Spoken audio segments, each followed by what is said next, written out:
Hello friends, ഞാൻ doctor Rajesh Kumar. വെള്ളം കുടിക്കുന്നത് എന്തിനു വേണ്ടിയിട്ടാണ്? പലപ്പോഴും ദാഹിക്കുമ്പോൾ അതുകൊണ്ട് വെള്ളം കുടിക്കുന്നു, ഭക്ഷണം കഴിക്കുന്ന പോലെ വെള്ളം ആവശ്യമാണെന്നല്ലാതെ ഈ വെള്ളം കുടിക്കുന്നതിൻ്റെ പ്രാധാന്യം എന്തെന്ന് പലർക്കും അറിയത്തില്ല. മാത്രമല്ല, പല ശരീരത്തിൻ്റെ ഏറ്റവും പ്രധാനപ്പെട്ട പല സാഹചര്യങ്ങളിലും വെള്ളം കുടിക്കേണ്ടത് ആവശ്യമാണ് എന്നുള്ളതും അറിഞ്ഞുകൂടാ. പ്രധാനമായിട്ടും നിങ്ങളുടെ ശരീരത്തിനെ ബാധിക്കുന്ന പലവിധ രോഗങ്ങളും വെള്ളം കൂടി കുറയുന്നത് കൊണ്ടാണ് എന്നുള്ളതും പലർക്കും അറിയില്ല. വെള്ളം കൂടി കുറഞ്ഞു കഴിഞ്ഞാൽ എന്ത് സംഭവിക്കും? മൂത്രം പോകുമ്പോൾ നീറ്റൽ വരും, മൂത്രത്തിൽ കല്ല് വരും, മൂത്രത്തിൽ പഴുപ്പ് വരും. ഇതിൻ്റെ അപ്പുറം പ്രശ്നങ്ങളെപ്പറ്റി ആർക്കും അറിയത്തില്ല. എന്നാൽ പലർക്കും വിട്ടുമാറാതെ തലവേദന വരുന്നതിന് വെള്ളം കുടിക്കാത്തത് ഒരു പ്രധാനപ്പെട്ട കാരണമാണ്. ശരീരം വേദന, കഴപ്പ് വിട്ടുമാറുന്നില്ല, വെള്ളം കുടിച്ചില്ലെങ്കിൽ സംഭവിക്കാറുണ്ട്. വിട്ടുമാറാതെ ഗ്യാസ് ട്രബിൾ വരുന്നു, ആവശ്യത്തിന് വെള്ളം കുടിച്ചില്ലെങ്കിൽ സംഭവിക്കുന്ന ഒരു കാര്യമാണ്. ഈ തരത്തിൽ ശരീരത്തിൻ്റെ പലവിധ പ്രശ്നങ്ങൾക്കും വെള്ളം കൂടി ആവശ്യത്തിന് ഇല്ലാത്തത് ഘടകമാണ്. അതുകൊണ്ട് തന്നെ ഒരു ദിവസത്തിലെ ഏറ്റവും പ്രധാനപ്പെട്ട ചില സമയങ്ങളിൽ വെള്ളം കുടിക്കേണ്ടതിൻ്റെ ആവശ്യകതയുണ്ട്. അതുകൊണ്ട് തന്നെ ആ സമയങ്ങളിൽ എത്രത്തോളം വെള്ളം കുടിക്കണമെന്നും എങ്ങനെയാണ് വെള്ളം കുടിക്കേണ്ടതെന്നും വിശദീകരിക്കാം. ആവറേജ് ശരീരഭാരമുള്ള ഒരാൾക്ക് ഒരു 25 കിലോഗ്രാം ഭാരത്തിന് 1 ലിറ്റർ വെള്ളം, അതായത് 75 കിലോഗ്രാം ഭാരമുള്ള ഒരു ആവറേജ് ഒരു മനുഷ്യൻ ഒരു ദിവസം 3 ലിറ്റർ വെള്ളം നിർബന്ധമായിട്ടും കുടിച്ചിരിക്കണം. ഇത് ഒരുമിച്ച് ഫുൾ ഒരു 3 ലിറ്റർ കുടിക്കുക എന്നുള്ളതല്ല, ഒരു ഫുൾ ഡേ 24 അവേഴ്സിൽ ഇത്രയും വെള്ളം കുടിച്ചിരിക്കണം. ഇതിൽ ഏതൊക്കെ സമയം എത്രയൊക്കെ വെള്ളം കുടിക്കണമെന്ന് പറഞ്ഞുതരാം. പ്രധാനമായിട്ടും രാവിലെ ഉണർന്ന ഉടനെ ആദ്യം ചെയ്യേണ്ടത് വെള്ളം കുടിക്കലാണ്. ഇത് മുമ്പും ഞാൻ പറഞ്ഞിട്ടുണ്ടെങ്കിലും പലരും രാവിലേക്ക് എണീറ്റ് വെള്ളം കുടിച്ചാൽ ചായ എപ്പോൾ കുടിക്കും എന്ന് ആലോചിക്കുന്നവരുണ്ട്. എന്നാൽ രാവിലെ ഉണർന്ന ഉടനെ ആദ്യം നിങ്ങൾ ചെയ്യേണ്ടത് 2 ഗ്ലാസ് വെള്ളം കുടിക്കുക എന്നുള്ളതാണ്. അത് ചെയ്താലുള്ള ഗുണമെന്ന് പറയുന്നത്, നമ്മൾ രാത്രി ഉറങ്ങിക്കിടക്കുന്ന സമയത്ത് നമ്മുടെ ശരീരത്തിൽ ഒരു ഡീഹൈഡ്രേഷൻ, ഒരു നിർജ്ജലീകരണത്തിൻ്റെ ഒരു എഫക്റ്റ് ഉണ്ടാകുന്നുണ്ട്. പലപ്പോഴും ഈ ഒരു പ്രശ്നം കൊണ്ട് നമ്മുടെ രക്തത്തിന് ഒരല്പം കട്ടി കൂടുകയും ചെയ്യും. പലപ്പോഴും ഈ ഹൃദ്രോഗ ടെൻഡൻസി ഉള്ളവർക്കോ ഇല്ലെങ്കിൽ ബ്ലോക്ക് ടെൻഡൻസി ഉള്ളവർക്കോ എല്ലാം രക്തത്തിന് കട്ടി കൂടുന്നത് അത്ര നല്ലതല്ല. അതുകൊണ്ട് രാവിലെ ഉണർന്ന ഉടനെ തന്നെ നിങ്ങൾ 2 ഗ്ലാസ് വെള്ളം നിർബന്ധമായിട്ടും കുടിച്ചിരിക്കണം. അതുകൊണ്ടുള്ള ഗുണം നമ്മുടെ രക്തക്കുഴലിനകത്ത് രക്തത്തിന് മാത്രമല്ല കേട്ടോ. നിങ്ങൾ രാവിലെ 2 ഗ്ലാസ് വെള്ളം ആദ്യം ഉണരുമ്പോൾ കുടിച്ചാൽ നിങ്ങളുടെ കുടലിൻ്റെ മൂവ്മെൻറ്റ് അവിടെ ആദ്യം ഒന്ന് സ്റ്റാർട്ട് ചെയ്യുന്നു. ശരീരത്തിലെ ഹോർമോണുകൾ ആദ്യം പ്രവർത്തിച്ചു തുടങ്ങുന്നു. നിങ്ങളുടെ വൻകുടലിൻ്റെ മൂവ്മെൻറ്റ് സാധ്യമാകുന്നതുകൊണ്ട് തന്നെ തൊട്ടടുത്ത മിനിറ്റുകളിൽ നിങ്ങൾക്ക് ടോയ്ലറ്റിൽ പോകണം എന്നുള്ളൊരു തോന്നലുണ്ടാകുകയും പൂർണ്ണമായും വയറൊഴിഞ്ഞു പോവുകയും ചെയ്യും. ഇങ്ങനെ വയറ് ക്ലീൻ ആകുന്നതിനും നമ്മുടെ രക്തക്കുഴലിനകത്ത് രക്തഓട്ടം ഒന്ന് ക്രമപ്പെടുത്തുന്നതിനും ഈവൻ നമ്മുടെ BP ഒന്ന് റെഗുലേറ്റ് ചെയ്യുന്നതിന് പോലും രാവിലെ എണീറ്റുടനെ കുടിക്കുന്ന 2 ഗ്ലാസ് വെള്ളത്തിന് പങ്കുണ്ട്. അടുത്തത് നിങ്ങൾ ചെയ്യുന്ന വ്യായാമ സമയത്താണ്. പലരും വ്യായാമം കഴിഞ്ഞ് ക്ഷീണിച്ച് തളർന്ന് 1 ലിറ്റർ വെള്ളം ഒരുമിച്ച് കുടിക്കുന്ന സ്വഭാവം നിങ്ങൾ കണ്ടിട്ടുണ്ടാവും. എന്നാൽ അങ്ങനെ ചെയ്യരുത്. പകരം ചെയ്യേണ്ടത്, നിങ്ങൾ വ്യായാമം തുടങ്ങുന്നതിന് മുൻപായിട്ട് നിങ്ങൾ ഒരു 2 ഗ്ലാസോ 3 ഗ്ലാസോ വെള്ളം കുടിക്കാനായിട്ട് നോക്കുക. അങ്ങനെ ചെയ്താലുള്ള ഗുണമെന്ന് പറഞ്ഞാൽ നിങ്ങളുടെ ശരീരത്തിലെ മസിലുകളെ നന്നായിട്ടൊന്ന് റിലാക്സ് ചെയ്യാൻ ഈ വെള്ളം കുടിക്കുന്നത് സഹായിക്കും. ഞാൻ നേരത്തെ പറഞ്ഞല്ലോ, വെള്ളം കുടിച്ചില്ലെങ്കിൽ മസിൽ പെയിൻ വരും, ശരീരത്തിൽ കഴപ്പ് വരുമെന്ന് പറഞ്ഞില്ലേ. അത് കാരണം എന്ന് പറയുന്നത് മസിലുകൾ പലപ്പോഴും ടൈറ്റായി നിൽക്കുന്നതിന് ശരീരത്തിൽ വെള്ളം കുറയുന്നത് പ്രധാന ഘടകമാണ്.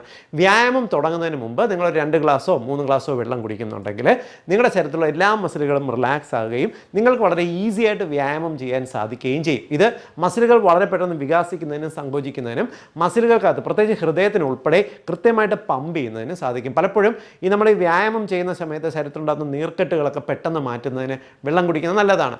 അതുകൂടാതെ നിങ്ങൾ വ്യായാമത്തിൻ്റെ ഇടയ്ക്ക് ഓരോ തവണ വ്യായാമം ചെയ്യുമ്പോൾ നിങ്ങളുടെ ഹൃദയം നന്നായിട്ട് പമ്പ് ചെയ്യുന്നുണ്ട്.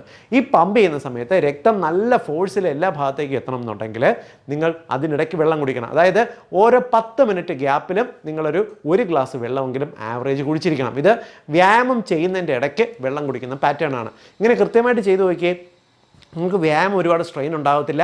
വ്യായാമം ചെയ്യുന്ന സമയത്ത് ശരീരത്തിനകത്ത് ഉണ്ടാകുന്ന ഈ ലാക്റ്റിക് ആസിഡ് പോലെ ഘടകങ്ങളെ വളരെ പെട്ടെന്ന് ശരീരം പുറന്തള്ളുകയും വ്യായാമം ചെയ്തിട്ട് ശരീരത്തിലുണ്ടാകുന്ന വേദനയൊക്കെ പെട്ടെന്ന് മാറാൻ സഹായിക്കുകയും ചെയ്യും. ഇനി വ്യായാമം കഴിഞ്ഞതിന് ശേഷം ശരീരം ഒന്ന് റിലാക്സ് ആയി തുടങ്ങുന്ന സമയത്ത് വീണ്ടും 2 ഗ്ലാസ് വെള്ളം കുടിക്കണം. ഇതും നിങ്ങളുടെ ശരീരത്തിനെ ഒന്ന് റിലാക്സ് ആകുന്നതിന് സഹായിക്കും. ഇനി ഇടയ്ക്കുള്ള സമയത്ത് കുടിക്കുക എന്ന് പറയുന്നത്, പലപ്പോഴും ആൾക്കാർ ഇപ്പം ഭക്ഷണമൊക്കെ കഴിച്ചിരുന്നാലും അത് കഴിഞ്ഞിട്ടുള്ള ഇടവേള സമയമുണ്ട്. പലപ്പോഴും വിശന്ന് ക്ഷീണിച്ച് തളർന്ന് എന്ന് പറയുന്ന ഒരു സാഹചര്യമില്ലേ, പലപ്പോഴും ഇത് വിശപ്പാകണമെന്നില്ല. ഇത് ദാഹമാകാനുള്ള സാധ്യതയുണ്ട്. നമ്മൾ ദാഹിച്ചു കഴിയുമ്പോൾ നമ്മുടെ തലച്ചോറ് നമ്മുടെ ശരീരത്തിന് ദാഹിക്കുന്നു എന്നുള്ള സിഗ്നൽ ആവില്ല പലപ്പോഴും കൊടുക്കുന്നത്. നമുക്കൊരു വല്ലായ്മ, ഒരു പരവേശമായിരിക്കും പലപ്പോഴും കാണുക. അതുകൊണ്ട് എന്ത് സംഭവിക്കും? അയ്യോ വിശന്നിട്ടാണെന്നും പറഞ്ഞ് ആൾക്കാർ പോയിട്ട് എന്തെങ്കിലും ഭക്ഷണം വാങ്ങിച്ച് കഴിക്കും. എന്നാൽ വെള്ളം കുടിച്ചാൽ നിങ്ങൾക്ക് ഈ വെപ്രാണമോ പരവേശമോ മാറും എന്നുള്ളതാണ് വാസ്തവം. പലപ്പോഴും ആൾക്കാർ പറയില്ലേ, വിശപ്പും ദാഹവും എന്ന് പറയുന്ന ഒരു തോന്നൽ, പലപ്പോഴും വിശപ്പാവില്ല, ദാഹമായിരിക്കും. അതുകൊണ്ട് തന്നെ നിങ്ങൾക്ക് ശരീരഭാരം ഒന്ന് നിയന്ത്രിക്കണമെന്നൊക്കെ വിചാരിക്കുന്ന ആൾക്കാരാണെന്നുണ്ടെങ്കിൽ നിർബന്ധമായിട്ടും നിങ്ങൾ ചെയ്യേണ്ടത്, നിങ്ങൾക്ക് വിശപ്പ് പോലെ ഫീൽ ചെയ്യുന്നു, അതായത് ഭക്ഷണം കഴിക്കുന്ന സമയത്തല്ല കേട്ടോ, ഇടയ്ക്കുള്ള സമയത്ത് ഒരു 11 മണിക്കോ 4 മണിക്കോ അല്ലെങ്കിൽ ഇൻ ബിറ്റ്വീനുള്ള സമയത്ത് വിശപ്പ് പോലെ തോന്നുകയാണെങ്കിൽ നിങ്ങൾ ആദ്യം ചെയ്യേണ്ടത് വെള്ളം കുടിക്കുകയാണ് ചെയ്യുന്നത്. പലപ്പോഴും വിശപ്പും ദാഹം എന്നുള്ള ഈ ഒരു തോന്നൽ വരുന്ന സമയത്ത് നിങ്ങൾ വെള്ളം കുടിച്ച് ദാഹം അങ്ങ് മാറ്റുന്നുണ്ടെങ്കിൽ വിശപ്പ് ഓട്ടോമാറ്റിക്കലി കുറയും. അതുകൊണ്ട് തന്നെ നിങ്ങൾക്ക് ശരീരഭാരം നിയന്ത്രിക്കണമെന്നൊക്കെ ആഗ്രഹിക്കുന്നവർ ഇടയ്ക്കിടയ്ക്കുള്ള സ്നാക്ക് കഴിക്കുക, ബിസ്ക്കറ്റ്, ബേക്കറി സാധനം എല്ലാം വാങ്ങി കഴിക്കുന്നതിന് പകരം നിങ്ങൾ വെള്ളം കുടിച്ച് നോക്കുക, ചിലപ്പോൾ ഈ വിശപ്പ് പൂർണ്ണമായിട്ട് അങ്ങ് മാറും. നിങ്ങൾ ഈ വെള്ളം കുടിച്ചിട്ടും നിങ്ങൾക്ക് വീണ്ടും ആ വിശപ്പ് നിൽക്കുകയാണെങ്കിൽ മാത്രം നിങ്ങൾ എന്തെങ്കിലും ഭക്ഷണം കഴിക്കാനായിട്ട് നോക്കിയാൽ മതി. അങ്ങനെ ഇതുള്ള ഗുണം ശരീരത്തിലേക്ക് എക്സസൈസ് എത്തുന്ന ഒരുപാട് ഊർജ്ജം ഈ ജങ്ക് ഫുഡുകളോ ബേക്കറി സാധനങ്ങളോ ജ്യൂസുകളോ ഇതെല്ലാം നമുക്ക് നിയന്ത്രിച്ച് നിർത്താൻ പറ്റും. പലരും ഈ വെള്ളം കുടിക്കുന്നതിന് പകരം ഈ ജ്യൂസ് എന്തെങ്കിലും ചേർത്ത് കുടിക്കുന്ന സ്വഭാവമുണ്ട്. ആവശ്യമില്ലാതെ empty കാലറി ഉള്ളിലേക്ക് എത്തിക്കുക മാത്രമല്ല സംഭവിക്കുന്നത്, ഈ ആവശ്യമില്ലാത്ത ഫ്രക്ടോസ് എന്ന് പറയുന്ന ഷുഗർ ഈ ജ്യൂസുകൾക്കകത്തുണ്ട്. ഇവ ചെന്നിട്ട് നമുക്ക് ഗുണത്തേക്കാളേറെ കരളിനകത്ത് ദോഷമാണ് ചെയ്യുക. ലിവർ, ഇപ്പോൾ ഫാറ്റി ലിവറെല്ലാം കാണുന്നതിന് കാരണം കൂടുതൽ ഫ്രക്ടോ ഷുഗറാണ്. അതുകൊണ്ട് ഇതൊന്നുമില്ലാതെ വെറും വെള്ളം കുടിക്കുന്നതാണ് നല്ലത്. ഇപ്പോൾ നിങ്ങൾ ഓടി തളർന്ന് നന്നായിട്ട് വേർത്തിട്ടൊക്കെ ആണെന്നുണ്ടെങ്കിൽ നിങ്ങൾ കുടിക്കുന്ന വെള്ളം, ഇപ്പോൾ 1 ലിറ്റർ വെള്ളത്തിനകത്ത് ഒരല്പം ചെറിയ പുളിക്ക് വേണ്ടി നാരങ്ങയും ഇത്തിരി ഉപ്പ് ഇട്ടിട്ട് കുടിക്കുക. ആ രീതിക്ക് എന്തെങ്കിലും, അല്ലെങ്കിൽ വെറും വെള്ളത്തിൽ ഇത്തിരി ഒരു നുള്ളു ഉപ്പ് ചേർത്ത് കുടിക്കുകയോ ചെയ്യുന്നത് നിർജ്ജലീകരണവും ക്ഷീണവും തടയുന്നതിന് പെട്ടെന്ന് സഹായിക്കും. ഇനി ഇതേപോലെ വണ്ണം കുറയ്ക്കണം എന്ന് ആഗ്രഹിക്കുന്ന ആൾക്കാരും ഈ നിർബന്ധമായിട്ടും ചെയ്യേണ്ടത് വെള്ളം കുടി തന്നെയാണ്. അത് ചെയ്യേണ്ടത് ഭക്ഷണം കഴിക്കുന്നതിന് അരമണിക്കൂർ മുമ്പ് നിങ്ങൾ ഒരു 2-2.5 ഗ്ലാസ് വെള്ളം നിർബന്ധമായിട്ടും കുടിക്കുക. 1/2 ലിറ്റർ വെള്ളം വരെ നിങ്ങൾക്ക് രാവിലെ, ഈ ഭക്ഷണത്തിന് അരമണിക്കൂർ മുമ്പ് കുടിക്കാം. ഭക്ഷണത്തിന് തൊട്ട് മുന്നേ കുടിച്ചാൽ മതിയോ എന്ന് ചോദിച്ചാൽ പോരാ, അരമണിക്കൂർ മുന്നേ തന്നെ കുടിക്കണം. കാരണം വിശന്ന് വരുന്ന സമയത്ത് 1/2 ലിറ്റർ വെള്ളം കുടിക്കുമ്പോൾ നിങ്ങളുടെ വയറിനകത്ത് വെള്ളം ഒരു നിശ്ചിത പോഷൻ വരെ നിറയുകയും തലച്ചോറിനകത്ത് നിങ്ങളുടെ ശരീരം വിശപ്പ് മാറി തുടങ്ങുന്നു എന്നുള്ളൊരു തോന്നൽ ഉണ്ടാക്കുന്നു. അതിന് പുറകെ നിങ്ങളൊരു അരമണിക്കൂർ കഴിഞ്ഞ ഉടൻ തന്നെ അല്പം ഭക്ഷണം കഴിച്ചാൽ തന്നെ നിങ്ങളുടെ ഈ ലെപ്റ്റിൻ ഗ്രലിൻ എൻസൈമുകൾ പ്രോപ്പറായിട്ട് വർക്ക് ചെയ്യുകയും വിശപ്പ് മാറി, സറ്റൈറ്റി, അതായത് വിശപ്പ് വയറ് നിറഞ്ഞു എന്നുള്ളൊരു ഫീല് കൊണ്ടുവരുന്നതിനും ഒരു സംതൃപ്തി കിട്ടുന്നതിന്, അതായത് കുറച്ച് ഭക്ഷണം കഴിച്ചാൽ തന്നെ വയറ് നിറഞ്ഞു എന്നൊരു ഫീല് കിട്ടും. അതിന് വേണ്ടിയിട്ട് വണ്ണം കുറയാൻ ആഗ്രഹിക്കുന്നവർ നിർബന്ധമായിട്ടും ഭക്ഷണത്തിന് ഏത് നേരം ഭക്ഷണം കഴിക്കുക, അതിന് അരമണിക്കൂർ മുമ്പ് 1/2 ലിറ്റർ വെള്ളമെങ്കിലും ഒരുമിച്ച് കുടിച്ചിരിക്കണം. അത് ഗുണകരമാണ്. പലരും വിചാരിക്കുന്നത് ഭക്ഷണം കഴിക്കുന്നതിൻ്റെ ഒപ്പം വെള്ളം കുടിക്കരുത്, അത് വയറിനകത്ത് ദഹന അഗ്നി, അതായത് വയറിനകത്ത് എന്തോ തീ കത്തുന്നുണ്ട്, ആ തീ അങ്ങ് അണഞ്ഞു പോവും, പിന്നെ കഴിക്കുന്ന ഭക്ഷണം ദഹിക്കില്ല എന്നുള്ളതാണ്. ഏറ്റവും വലിയ ശുദ്ധ മണ്ടത്തരങ്ങളിലൊന്നാണ് ഈ പറയുന്നത്. കാരണം ഭക്ഷണം കുടിക്കുന്നതിൻ്റെ ഒപ്പം 2 ഗ്ലാസ് വെള്ളമെങ്കിലും ആവറേജ് കുടിച്ചിരിക്കണം. കാരണം ഭക്ഷണം നമ്മുടെ വയറിനകത്ത് ചെന്ന് നമ്മുടെ ദഹനരസങ്ങൾ അതിനെ ബ്രേക്ക് ചെയ്യണം എന്നുണ്ടെങ്കിൽ അതിന് ജലാംശം ആവശ്യമാണ്. ജലാംശം ഉണ്ടെങ്കിൽ ഭക്ഷണം മാത്രമേ ഈ ഭക്ഷണത്തിനെ വളരെ ചെറിയ മൈക്രോ പാർട്ടിക്കിളായിട്ട് നമ്മുടെ ശരീരത്തിന് ദഹിപ്പിക്കാൻ സാധിക്കത്തുള്ളൂ. പലരും ഇപ്പോൾ ഭക്ഷണം കഴിച്ചു കഴിഞ്ഞാൽ ഏമ്പക്കം, ഭയങ്കര ഗ്യാസ് ശല്യം, ഗ്യാസ് ട്രബിൾ എന്നൊക്കെ പറയാറില്ലേ, അതിൻ്റെ കാരണങ്ങളൊന്നും വെള്ളം കുടിക്കാത്തതാണ്. ഭയങ്കരമായിട്ട് കെയർ ചെയ്യുന്നവർ ഭക്ഷണത്തോടൊപ്പം ഒരു തുള്ളി വെള്ളം പോലും കുടിക്കില്ല. ഒരു അരമണിക്കൂറോ 1 മണിക്കൂറോ കഴിഞ്ഞിട്ട് മാത്രമേ വെള്ളം കുടിക്കത്തുള്ളൂ. അത് ശരിയല്ല.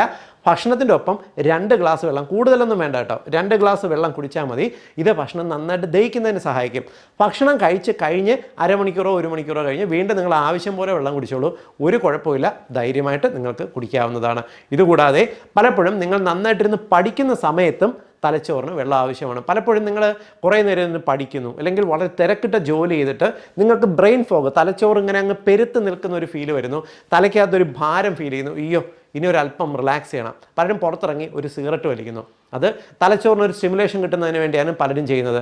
പലരും ഇപ്പം സ്ത്രീകളൊക്കെ ആണെന്നുണ്ടെങ്കിൽ അവിടെ പുറത്ത് പോയിട്ട് ഒരു ചായ വാങ്ങിച്ചു കുടിക്കുന്നു. അപ്പോൾ ഒന്ന് റിഫ്രഷ് ആകും, തലച്ചോറൊന്ന് ഫ്രീ ആകുമെന്ന് വിചാരിക്കും. ചിലർ ബാഗ് തുറന്നിട്ട് അതിനകത്തൊരു മുട്ടായി എടുത്ത് കഴിക്കും. തലച്ചോറിനൊരു സ്റ്റിമുലേഷൻ, ഇത്തിരി മധുരം ചെന്നാൽ നല്ലതല്ലേ എന്ന് വിചാരിക്കും, ഒന്ന് റിലാക്സ് ചെയ്യാൻ ശ്രമിക്കും. യഥാർത്ഥത്തിൽ നമ്മുടെ തലച്ചോറിൻ്റെ 70% ജലാംശമാണ്. തലച്ചോറിന് സ്ട്രെയിൻ ചെയ്യുന്ന സമയത്ത് വെള്ളത്തിൻ്റെ അളവ് കുറയുന്നതാണ് നമുക്ക് ഈ ഓവറായിട്ടുള്ള ഈ തലച്ചോറിൻ്റെ പെരുപ്പ് നിങ്ങൾക്ക് പഠിച്ച് മതിയായി, അല്ലെങ്കിൽ തല പെരുത്തിരിക്കുന്നു എന്നൊരു ഫീല് ക്രിയേറ്റ് ചെയ്യുന്നത്. അതുകൊണ്ട് നിങ്ങൾ ചെയ്യേണ്ടത്, ഈ ഒരു ഫീല് വരികയാണെങ്കിൽ വെള്ളം കുടിക്കുക, ഈ ഫീല് പെട്ടെന്ന് മാറും. എന്നിട്ട് നിങ്ങൾ പുറത്തിറങ്ങി ഒന്ന് റിഫ്രഷ് ചെയ്ത് വന്നു നോക്കി, സിഗരറ്റും വേണ്ട, വേണ്ട, ചായയും കുടിക്കേണ്ട, മിഠായിയും കഴിക്കേണ്ട, നിങ്ങൾ വീണ്ടും റിഫ്രഷായി വരുന്നതാണ്. ഇങ്ങനെ വേണം തലച്ചോറിനെ സഹായിക്കാനായിട്ട് വെള്ളം കുടിക്കേണ്ടത്. ഈ പറഞ്ഞ രീതിക്കൊക്കെ വെള്ളം ഒന്ന് ഉപയോഗിച്ച് നോക്കി, നന്നായിട്ട് നിങ്ങളുടെ ശരീരത്തിനെ എസെൻഷ്യൽ, അതായത് വെള്ളത്തിനെ ഒരു മരുന്ന് പോലെ നിങ്ങളുടെ ശരീരത്തിനെ ഉപയോഗിച്ചുകൊണ്ട് നിങ്ങളുടെ ശരീരത്തിനെ വീണ്ടും റീജുവനേറ്റ് ചെയ്ത് മുന്നോട്ട് കൊണ്ടുവരാൻ സാധിക്കും. മാത്രമല്ല നമ്മുടെ ചർമ്മത്തിൻ്റെ ആരോഗ്യം നിലനിൽക്കുന്നതിന്, മുടിയുടെ ആരോഗ്യത്തിന്, നമ്മുടെ മുഖത്തിൻ്റെയും കണ്ണുകളുടെയും തിളക്കം നിലനിൽക്കുന്നതിന്, യൂറിക് ആസിഡിനെ കുറച്ച് നിർത്തുന്നതിന്, മൂത്രത്തിൽ കല്ല് മാറുന്നതിന്, നിങ്ങൾക്ക് കോൺസ്റ്റിപ്പേഷൻ മാറുന്നതിന്, ഫിഷർ പൈൽസ് പോലുള്ള രോഗങ്ങളെ ചെറുക്കുന്നതിന് എല്ലാം ഏറ്റവും പ്രധാനമായിട്ട് വേണ്ടത് വെള്ളം തന്നെയാണ്. ഞാൻ ഈ പറഞ്ഞ കാര്യം നിങ്ങൾ അറിഞ്ഞിരിക്കുക, എല്ലാ കുടുംബത്തിൻ്റെ അറിവിലേക്കായിട്ട് ഷെയർ ചെയ്യുക. വെള്ളം കുടിക്കാൻ മടിക്കുന്ന ഇപ്പോഴത്തെ ന്യൂ ജനറേഷൻ്റെ അറിവിലേക്ക് വേണ്ടി നിർബന്ധമായിട്ടൊന്ന് ഷെയർ ചെയ്ത് കൊടുക്കുക. വീണ്ടും മറ്റൊരവസരത്തിൽ മറ്റൊരു വിഷയമായി കണ്ടുമുട്ടാം. ബൈ.